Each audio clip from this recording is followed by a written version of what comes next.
Haleluya, haleluya, haleluya, haleluya, haleluya, haleluya. Berjaga-jaga dan bersiaplah, karena Anak Manusia datang pada saat yang tidak kamu duga. Haleluya, haleluya, haleluya. Tuhan sertamu dan sertamu juga. Inilah Injil Yesus Kristus menurut Santo Lukas. Dimuliakanlah Tuhan. Pada suatu ketika berkatalah Yesus kepada murid-muridnya, "Camkanlah ini baik-baik. Jika tuan rumah tahu pukul berapa pencuri akan datang, ia tidak akan membiarkan rumahnya dibongkar. Hendaklah kalian juga siap sedia, karena Anak Manusia akan datang pada saat yang tak kalian sangka-sangka." Petrus bertanya, "Tuhan, kami sajakah yang kau maksud dengan perumpamaan ini, ataukah juga semua orang?" Tuhan menjawab, "Siapakah pengurus rumah yang setia dan bijaksana yang akan diangkat oleh tuannya menjadi kepala atas semua hambanya untuk membagikan makanan kepada mereka pada waktunya? Berbahagialah hamba yang didapati tuannya sedang melakukan tugasnya ketika tuan itu datang. Aku berkata kepadamu, sungguh tuan itu akan mengangkat dia menjadi pengawas segala miliknya.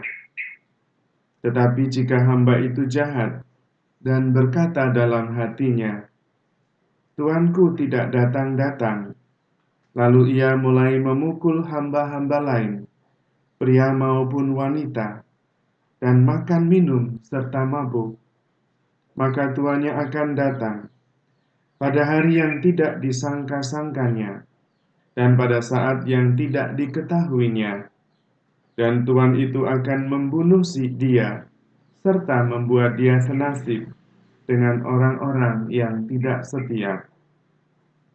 Hamba yang tahu akan kehendak tuannya, tetapi tidak mengadakan persiapan atau tidak melakukan apa yang dikehendaki tuannya, ia akan menerima banyak pukulan.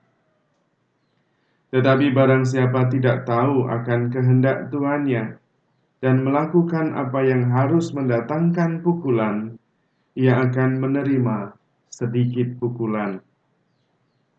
Barang siapa diberi banyak, banyak pula yang dituntut daripadanya.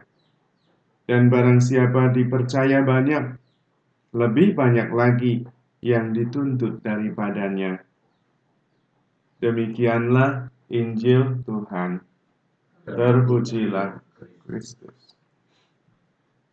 Saudara-saudari terkasih, yang diberi banyak akan dituntut banyak. Itu berarti sebetulnya kita semua, karena kita semua diberi banyak.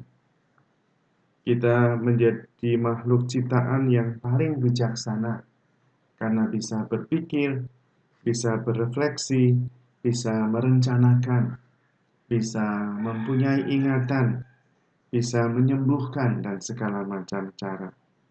Berbeda dengan makhluk lain, burung-burung, binatang-binatang yang lain, atau pohon-pohon, atau alam, batu-batu alam, gunung, dan sebagainya.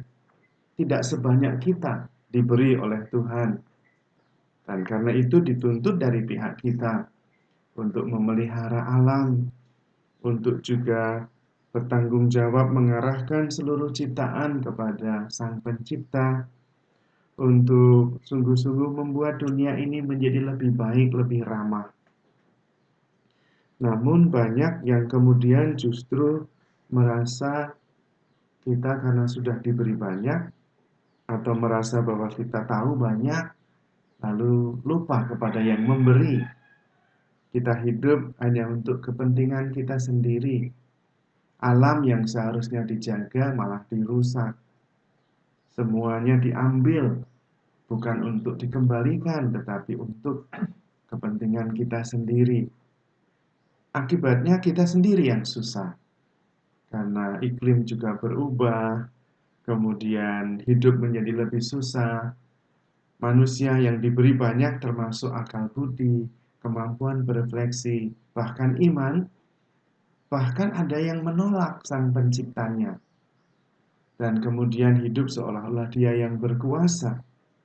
Maka kalau tuannya datang tiba-tiba, dia terkejut, dia tidak siap.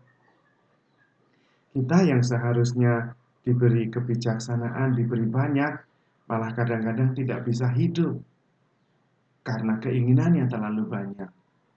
Kadang-kadang saya mendengar ada orang yang tidak bisa hidup, tidak bisa makan, tidak punya apa-apa, tidak bisa sungguh-sungguh menjalani kehidupannya dengan pantas sebagai manusia bermartabat.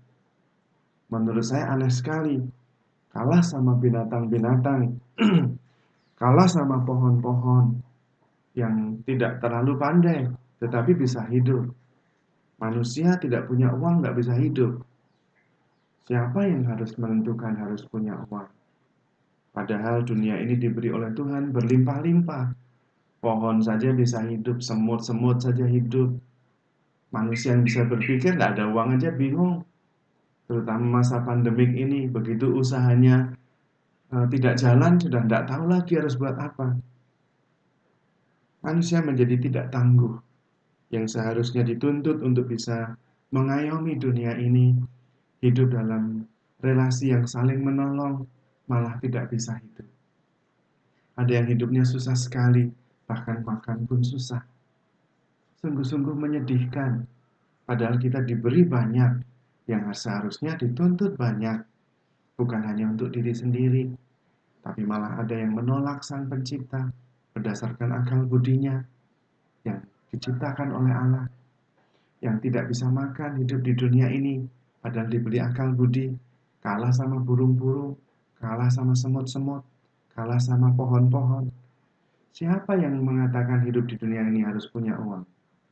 Burung tidak punya uang, pohon-pohon tidak punya uang, bisa hidup. Siapa yang pintar? Manusia atau yang lain? Kalau tidak punya uang saja tidak bisa hidup. Kita diminta berjaga-jaga, kita diminta bertanggung jawab. Kalau memang tidak bisa hidup sendiri, saling menolong. Hidup untuk orang lain, dan hidup secukupnya. Tidak punya uang, hidup seadanya. Sekarang ini justru banyak sekali tren orang-orang yang sudah dengan bahasa yang agak kasar, muak terhadap kehidupan modern. Lalu pergi ke hutan, hidup secara natural, berkaitan langsung dengan alam, dengan pohon, dengan air, dengan binatang hutan, dan mereka menikmati hidup sebagai pribadi yang lebih unggul daripada ciptaan-ciptaan yang lain. Mengambil seperlunya, tidak perlu menyimpan banyak. Untuk apa? Karena menyimpan itu tidak ada habisnya. Masing-masing punya kebijaksanaan sendiri. Boleh kita menyimpan, tapi jangan sampai lupa bahwa Tuhan menyelenggarakan hidup ini. Boleh kita berusaha, tetapi jangan lupa bahwa Tuhan itu berkuasa menentukan hidup mati kita. Tetap apapun yang kita lakukan, yang saya maksud adalah dalam rencana Tuhan, dalam hubungannya dengan Tuhan. Bukan lalu kita semua harus kembali ke Allah, bukan. Tapi jangan lupa, kita diberi tanggung jawab yang besar, harus juga dituntut oleh Tuhan tanggung jawab yang besar juga. Kita harus menjaga alam ini, harus menjaga saudara-saudara kita. Jangan sampai ada yang berkekurangan. Harus berbagi, harus hidup dalam kasih. Tidak boleh hidup untuk diri sendiri. Hidup yang paling tidak berguna adalah hidup yang egois. Hidup hanya untuk diri sendiri. itu adalah hidup yang paling tidak berguna sama sekali. Karena dia pasti akan berakhir sendirian. Dan tidak buat apa-apa ketika saat akhir hidupnya. Ya buatnya hanya untuk diri sendiri. Bukan untuk orang lain, bukan untuk alam, bukan untuk Tuhan juga. Padahal kita diciptakan tidak pernah untuk diri sendiri. Kalau kita hidup untuk Tuhan, kalau kita mati untuk Tuhan. Itu firman Tuhan sendiri. Maka kita harus berjaga-jaga. Jangan sampai roh jahat itu mengambil, pencuri itu mengambil harta yang sudah kita punya, kekayaan kita. Mencurinya. Kekayaan kita yang terbesar apa? Akal budi, perasaan, iman. Jangan sampai diambil oleh si jahat lalu hanya untuk kepentingan diri sendiri. Dan itu menyesatkan. Maka kita perlu berjuang, menjaganya, berjaga-jaga.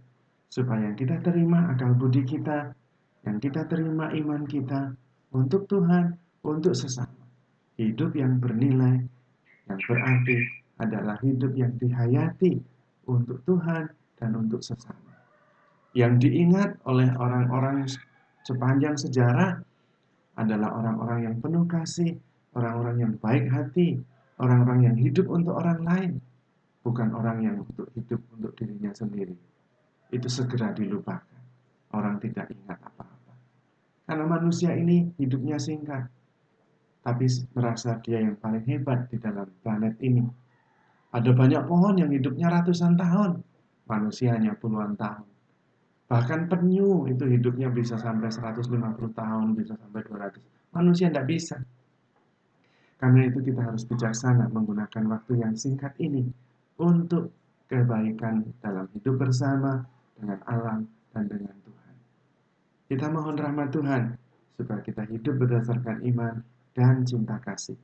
Semangat berbagi, hidup dalam kebersamaan, dalam persaudaraan, dalam kesatuan, saling menolong. Amin. Allah Bapa Maha Kudus, kami bersyukur kepadamu atas rahmat iman yang kau anugerahkan kepada kami, sehingga kami bisa memahami rencanamu dalam hidup kami. Semoga kami hidup sesuai dengan kehendak-Mu, sehingga kami tidak hidup hanya untuk diri sendiri. Sebab Engkaulah Tuhan dan pengantara kami. Amin.